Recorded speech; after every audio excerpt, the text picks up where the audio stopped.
and welcome to another edition of the TNOSS Sports Podcast. I'm glad you guys are listening. This is Monday, November 5th, 2012. We are already halfway past the NFL season. That's what I'm going to start talking about this morning. We're going to talk about the NFL and what happened yesterday. A lot of big things, a lot of big stat lines yesterday. A lot of rookies going into record books yesterday. Andrew Luck, most passing yards in a single game, eclipsing Cam Newton's record dating back to last year. And the Indianapolis Colts going 5-3 so far this season, defeating the Miami Dolphins yesterday 23-20. Really playing well, even despite the disadvantages that they have right now and the way Chuck Pagano has leukemia and he's fighting that battle.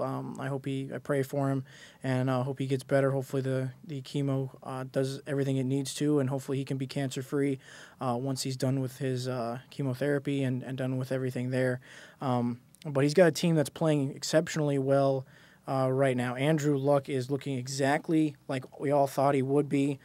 He's playing well, making smart decisions, and with a lot of players that you would not consider to be in the position that they're in right now. T.Y. Hilton, Vic Ballard, guys, Dwayne Allen, who's just a rookie, Kobe Fleener, just rookies at tight end positions, offensive linemen that we really don't know the names of, that aren't regular Pro Bowlers that we know of. So the fact that they're 5-3 right now, and their next 4 games, they got Jacksonville, they got Tennessee, they got Buffalo, and they got Kansas City. This team could literally, I can honestly see them going, either getting 8 to 9 wins within the next 4 weeks. And the way they're playing and the way the momentum is going in their favor, I like the chances of possibly Andrew Luck becoming the first rookie quarterback taken number 1 overall to take his team the next season and give them a winning record. So I think Andrew Luck's got a lot of work still to do, but I think this could really happen. I think Andrew Luck can become that first quarterback to take his team to the playoffs. And Andrew Luck, just everything that we thought he was, I've said it from the very beginning. If I had to pick between the two, I would take Andrew Luck with any team. Andrew Luck's got the skills. And the thing about Andrew Luck is he's not as fast or as maneuverable or electric as RG3 is. RG3 is going to be a good quarterback in this league as long as he doesn't take too many hits. But Andrew Luck is a big-bodied quarterback, and I like him because he's that. So he can absorb a lot of blows, and he is faster than Peyton Manning. So he's more maneuverable. If I had to make a comparison, really, I think Andrew Luck is more of an Aaron Rodgers type, even though he's bigger than Aaron Rodgers. But Andrew Luck can be that caliber type of player in this league for years to come. So I really like Andrew Luck. And like I said, if I had to pick back in April's draft, and if I was the Redskins or even if the Colts with the number 1 pick, I would take Andrew Luck either time. RG3 still electric player.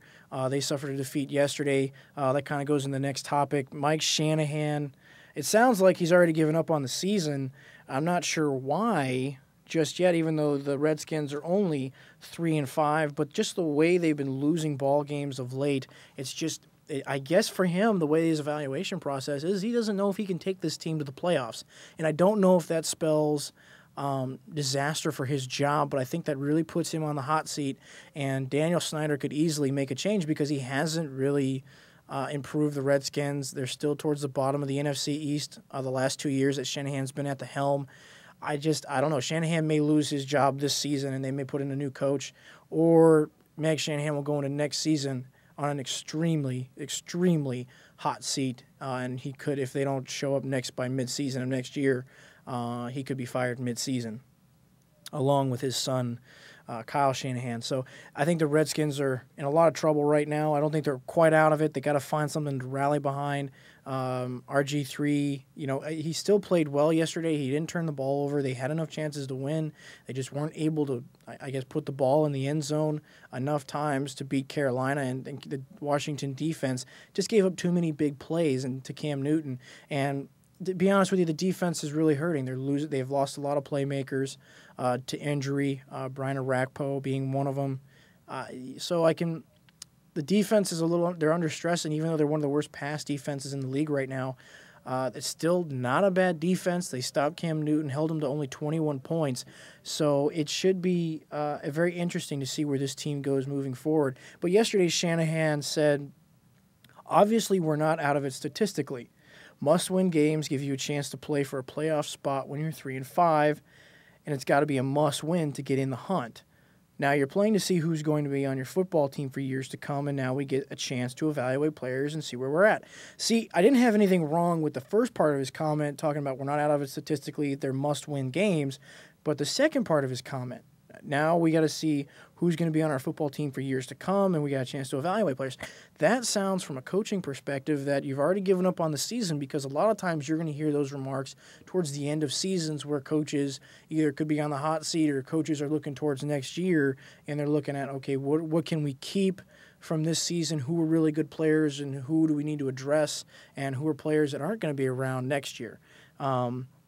I think it's really too early to start making those comments unless you're the Jacksonville Jaguars, Kansas City Chiefs, or Cleveland Browns.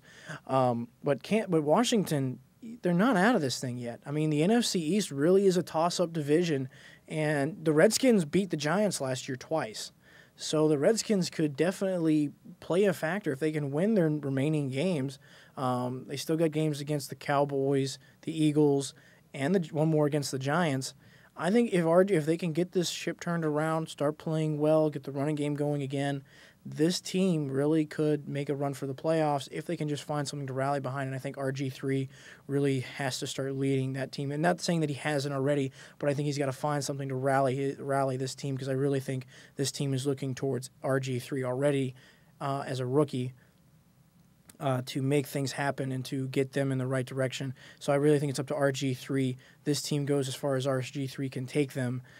And I'll be honest with you, I don't think Mike Shanahan survives the rest of the season. I don't think the Redskins can I don't think they will finish the season strong. Mike Shanahan, I think, gets dumped. They bring in a new coach. So it'll be interesting. But that kind of leads into our next topic as well, is who are the coaches that are going to remain with their teams or possibly get fired. Norv Turner is going to be out of San Diego. I don't see San Diego making the playoffs. They might win 3 more games at most. I don't like their schedule. They still got to play Denver one more time.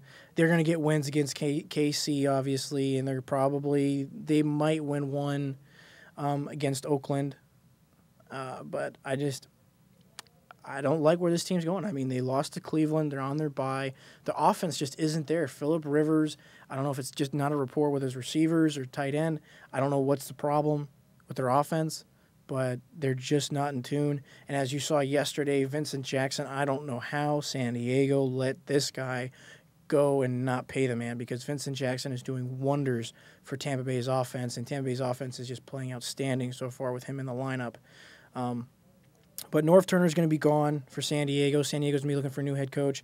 Pat Shurmur for the Cleveland Browns, he's going to be gone. New owner. Probably, I don't know if a new GM is what they need, but the Mike Holmgren experiment hasn't worked. I really wasn't in favor of Mike Holmgren being in there. He didn't do a great job in Seattle with player evaluation, drafting, picking up free agents. It wasn't until they got a GM in there that things got better for them as a team. So I like the fact that the Browns got rid of Mike Holmgren. They got a new direction. They'll probably definitely will get a new head coach, because this was Holmgren's guy. I don't know how Shurmur got the job in the first place. I didn't think he was qualified at all to be a head coach in the NFL. But I think I'm going to like the new direction they're going to go. Hopefully, you never know. The owner, president, CEO was working with the Philadelphia Eagles for a long time. You never know. Andy Reid will probably get canned by the Eagles after this season. I'll get to that in a minute. But I could see Andy Reid going to Cleveland. And I think Andy Reid could really turn that team around, and especially with Brandon Weeden and just the young group and young talent they have there. Andy Reid could probably do some things in Cleveland and get Cleveland back on the map in the NFL world. So that takes me to the Philadelphia Eagles, though. What are they going to do for the rest of the season? It's going to be interesting, because tonight, against the New Orleans Saints on Monday Night Football, what team are we going to get? Are we going to get the electrifying Vic, or are we going to get the Vic that turns the ball over? And, I don't know what Eagles team we're going to get. Last week against the Falcons, they look bad. Even with the new defensive coordinator, the defense just didn't look good. Maybe they're overpaying Nnamdi Asomugha. Just there's a lot of problems there. They're not getting sacks. They're not getting pressure. There's just a lot of things that aren't happening for the Eagles right now. And I don't know, is it the coach? Is it the defensive coordinator? Is it the quarterback? There's a lot of issues with the Eagles team that you can put a lot of pressure on Andy Reid for. But I think things are just finally coming to a head. I mean, you have so much success, and as much success as the Eagles have had of late, I think things are just finally catching up to them. The Eagles I don't think they're going to make the playoffs. I think they're going to fall apart. Reid's probably going to lose his job. They're going to look for a new head coach. My only question to the Eagles is can you find somebody better than Andy Reid? Andy Reid can do a lot of different things with quarterbacks. He takes a lot of kids that he drafts. Kevin Cobb, Mike Vick, this kid Nick Foles, and he really turns them into really good quarterbacks for his system.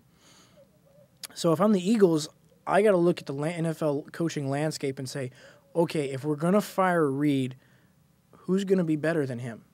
Who can we bring in that's going to be a lot better than Andy Reid? And I don't know if I see one out there. To be honest with you, I really don't. Unless someone comes out of retirement, like a Bill Cowher, I just don't see somebody better than Andy Reid. So I think it'd be really stupid for the Eagles to fire him. But I think all directions point to Andy Reid being fired. I think Vic's probably going to be let go at the end of the season. And like I said, I've always thought Mike Vick was average. He's a great electrifying player at times, or especially when he's coming off a season where either he's hurt or his situation a couple years ago. I don't see Michael Vick as a very good quarterback. He has to have time, or he's got to be able to make plays with his leg and not turn the ball over, but he hasn't been able to do that this season, and it's shown in recent history. When he was with the Atlanta Falcons, he was great one year. The next year he got hurt. Great the next year, he got hurt or was playing bad and then got hurt or had some of their issues. With the Eagles, he had a great 6 games, and this is what I was talking about in 2010. He had a great 6 games because no defensive coordinator had film on him, so they didn't know what to do with him. So there's the big picture right there.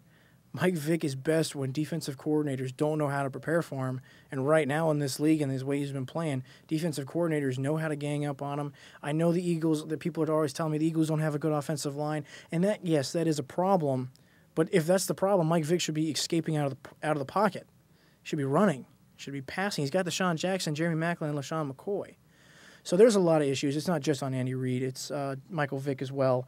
So like I said, I think Andy Reid gets canned towards the end of the season. So the 3 coaches that I think for sure will get canned will be Pat Shurmur, the Cleveland Browns, Norv Turner for the San Diego Chargers, and Andy Reid for the Philadelphia Eagles. Possibilities for other guys to get canned this year, Chan Gailey, the head coach for the Buffalo Bills. The Bills just have not turned it around. Every time you're hoping they're going to turn it around, they haven't. You thought with Mario Williams coming in, their defense would be a lot better. It hasn't been. Fitzpatrick looked like he would be the answer for them at quarterback. He really hasn't been because he turns the ball over too much. Another guy, Mike Shanahan, will probably be on the hot seat. I don't know if he'll get fired. It's a toss-up whether he gets fired depending on how they finish the season. Ron Rivera is probably going to be going into next year on a hot seat, I think, with the Carolina Panthers. Romeo Crennel is going to have to really turn that situation around in Kansas City. Jason Garrett could be on the hot seat depending on how this team finishes, so I'm not really sure what they're going to do. Like I said, the only ones I think really will get fired this year is Pat Shurmur, Norv Turner, and Andy Reid. Obviously, there's always other guys that you don't know, you don't expect to get fired, but those 3 I definitely think will get fired. So now we're going to talk about the Buccaneers yesterday. Another record-setting day for a rookie. Doug Martin, 251 yards rushing yesterday. Runs of 1 yard, 45, 67, and 70 yards. 4 touchdowns yesterday. I took a look at some of his fantasy point totals in some of the leagues, and at least in my fantasy league, he had 52 points. I wish he was on my team because I really could have used him yesterday. But 52 points for him yesterday in the fantasy level. And Tampa Bay's offense really is on fire right now. It is just the numbers they're putting up, especially running the football yesterday against a decent run defense of the Oakland Raiders. And there was a decent run defense last week when he played the Minnesota Vikings. He ran for, he had a total purpose yards of 214 last week and a couple touchdowns. This week, 4 touchdowns again. Over 200 yards again, not only just rushing, but he also had 200 in total purpose yards, like 271 because he had I believe it was 21 yards receiving. But he just put up phenomenal numbers yesterday. Vincent Jackson and Mike Williams are looking really good. Josh Freeman is just playing outstanding. He's already thrown for over 2,000 yards. Since the bye week and after yesterday, he has 13 touchdowns to 1 interception in the last 4 games. That's a big difference from what we saw the first few weeks. I think Mike Sullivan and Coach Schiano have really just taken the reins off of Freeman, and Tampa Bay's offensively is going to be dangerous. Defensively, we'll see what happens. I think the defense is probably going to hurt us again sometime down the road. We still got to play offensive firepowers like the Saints and the Falcons. We got the Carolina Panthers one more time. I'm not too concerned about the Panthers, but we still have a lot of teams that we still have to play. We still got to play the Broncos, and we still got to play the Eagles, and we still got to play a lot of good teams still. But I think Tampa Bay could, if they could, I think they could sneak into the playoffs. I'm not really sure if they can, but the way their schedule looks, they could easily do that as long as the offense is playing as well as it is. And if the defense can create some turnovers, I think they're 8th in the league right now in terms of turnovers, or at least in interceptions in the league. They added a couple more yesterday against Carson Palmer. But the deep pass defense really has to improve. We let up 400 yards passing again. Drew Brees did it a couple weeks ago. Christian Ponder didn't really do it, but we still gave up too many yards in the passing game to him because the Vikings have been struggling. So I like the direction Tampa Bay's going. The offense looks really good. And if you guys need some fantasy help, if you can, I would pick up Freeman, pick up Mike Williams. I'd definitely pick up Dallas Clark if you can get it, because Dallas Clark, I think, is starting to get more involved. He caught a couple passes yesterday, but look for teams to really start doubling up on Mike Williams and Vincent Jackson. And really, you're going to see Dallas Clark, I think, put up some good numbers. He's not going to put up numbers he put up with Peyton Manning, but I think Dallas Clark is going to start getting more into the fold and get more into the mix of catching balls and getting some more touchdowns as the season wears on. So let's talk about the playoff pictures right now. I don't have the current, as if the season ended today, but I'll tell you what, I think the teams in the NFC that are going to win their division, I see the Giants winning it for sure in the NFC East. Everybody below them has 3 wins. I just don't trust Dallas. I don't trust Washington, and I definitely don't trust Philly. I think Philly loses tonight to New Orleans. Drew Brees is just way too good, and their pass defense has been horrendous this season. So I like the New Orleans Saints beating the Eagles tonight, but the Giants win the East. I don't think they take the number 1 seed. The North between Chicago and Green Bay, it'll be interesting. Chicago played really well yesterday. They beat up on Tennessee Titans, but that wasn't a great victory. I mean, Tennessee wasn't exactly an offensive powerhouse, and I haven't seen the Chicago Bears really play a really top-tier offense in the last 2-3 weeks. They played Detroit, but Detroit really hasn't played very well. They didn't play like they did last year on offense, and Tennessee's definitely not that team. Their defense is very good, don't get me wrong, but I don't know if Chicago can do this for how much longer Chicago's defense will continue to win games. If they continue to get turnovers, sure, but I don't know if I don't think Chicago's going to win this division. I think Green Bay still takes it because they still got to play Green Bay, and Chicago still got to play one more time. And I still think Green Bay, the way they're playing, beats Chicago. And I think Minnesota could beat Chicago at this point. I think Minnesota gets at least 1 against Chicago this season. I think Minnesota, even though they've lost 2 in a row, they lost a tough one to Seattle yesterday. I think they can get it together. I think Minnesota probably can steal 1 at home against the Chicago Bears. In the South, Atlanta's really, I think, running away with this division. I think they're going to wrap this one up in a couple of weeks. The Saints really aren't going to make a push. The Panthers aren't either because the Saints and the Panthers only got 2 wins, and I just don't think Tampa Bay is going to catch up with the Falcons. I think Tampa Bay could take 1 from Atlanta, probably when Atlanta comes to Tampa Bay. But I just don't think I think Atlanta's going to win the NFC South for sure. The NFC West is a real toss-up. I think, or actually I shouldn't say it's a toss-up. San Francisco will win the division, but Seattle could really make it interesting, even though they already lost once in San Francisco. San Francisco still has to go up to Seattle, and Seattle could steal one from San Francisco in Seattle, so it could really make things interesting. But San Francisco wins the NFC West. Seattle gets into the playoffs as a wild card. And I think Chicago is the other wild card team in the NFC. So I got the Giants winning the NFC East. I've got the Packers still winning the NFC North, Atlanta winning the NFC South, and the San Francisco 49ers winning the NFC West. And I like the Chicago Bears to be in the wild card, and I like the Seattle Seahawks to be in that last wild card spot. I think they're a really good team. They got some more games on at home, and they really are just a tough team to play at home.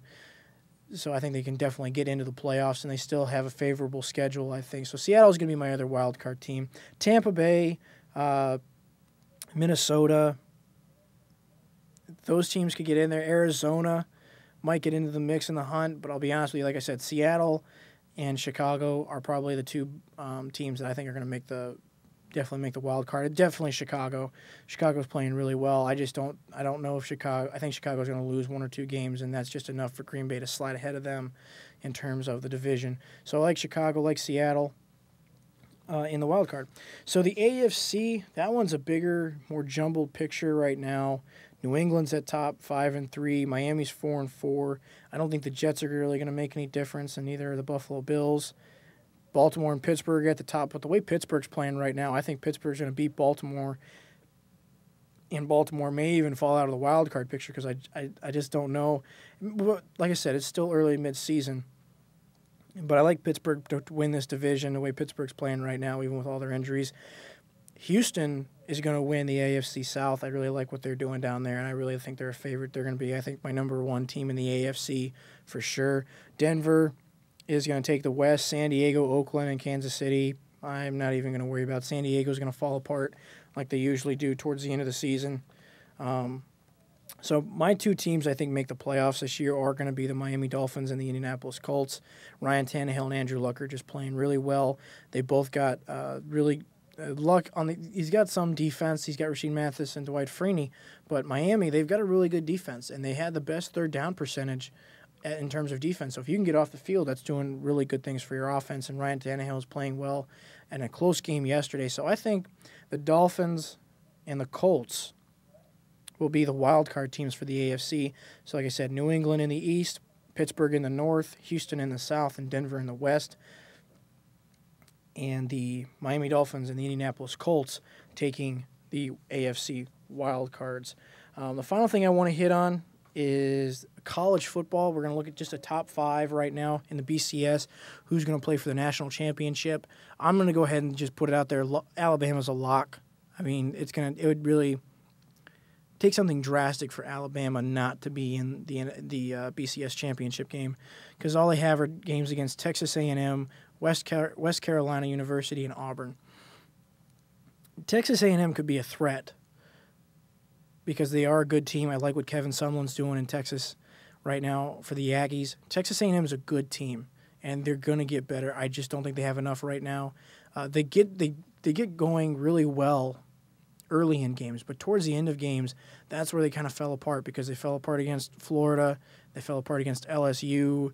So Texas A&M is a good team in that SEC, but I just don't think they're going to have enough firepower to deal with Bama. I think this is probably, besides LSU, I think this is a game where Alabama's going to get tested early, but eventually will pull away. A.J. McCarron's just looking way too good for the Crimson Tide. But Auburn, it's a rivalry game, so it's really tough. You don't like to say anything, because even if a bad team is in the rivalry, they could really shock the team, because rivalries bring a whole different mindset to the game, attitude. So I don't think Alabama's going to lose to Auburn, but I don't want to rivalries. You never know what can happen in college football.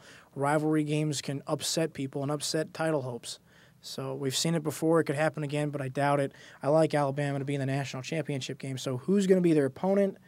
TCU or K-State? I'm sorry. K-State's ranked number 2, Oregon number 3, Notre Dame number 4, and Georgia number 5. I'm going to go ahead and cross off Georgia as the other team to play Alabama in the national championship game because Georgia's going to probably lose to Alabama in the SEC championship game. But Georgia's got Auburn up next. That'll probably clinch the SEC East for Georgia, as they don't have any other SEC teams on their remaining schedule. Georgia Southern and Georgia Tech wrapping up their schedule. So I like Georgia to be the SEC champions. So like I said, they'll play Bama, but they'll probably lose to Bama in the SEC championship game, and Bama will continue on to the national championship game, and Georgia will probably play in a big bowl game. We'll go up from there. Number 4, Notre Dame. They dropped in the rankings because of the 3 overtime win against Pittsburgh. Once again, Notre Dame, I don't know what it is, because Notre Dame comes out and they play really well, really well against teams that are heavily favored against them, like Oklahoma, and they play flawlessly. But then against Pittsburgh and the BYUs, I don't know why we let them hang around. But Pittsburgh is also a team that's going to get better. They're really good. They got good players. The running back, Graham, looks really good. I like what they got going on in Pittsburgh. Especially with Paul Christen coming from Wisconsin, a running game that he brings obviously was going to have a lot of success, and it's going to continue to have it. But Notre Dame dropped to number 4. Their schedule concerns me a little bit, and they're at Boston College. Between Boston College and Notre Dame, Boston College has upset Notre Dame a couple of times when they're trying to make national championship runs. So this game worries me, even though Boston College doesn't have the talent they usually have.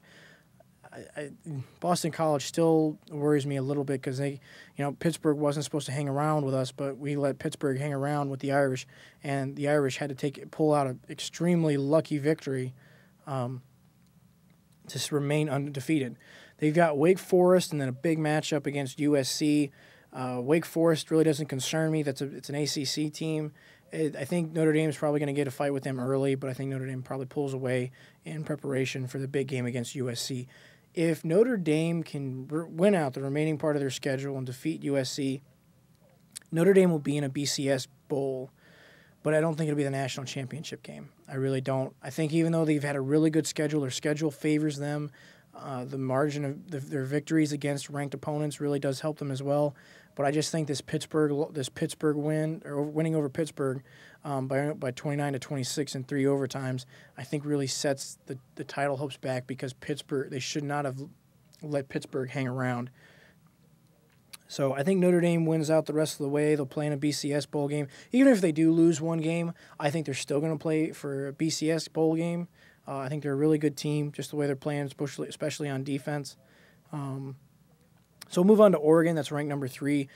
Just a decisive victory over USC on Saturday. I like Oregon really to play Alabama in the national championship game. Oregon's remaining schedules at Cal versus Stanford at home, and then at Oregon State for the Civil War rivalry game. The Stanford and Oregon State game could really make things interesting, because Stanford's not a bad team, and neither is Oregon State. But Oregon, I think, has just got way too much speed. Barner, DeAnthony Thomas, just way too much offensive firepower.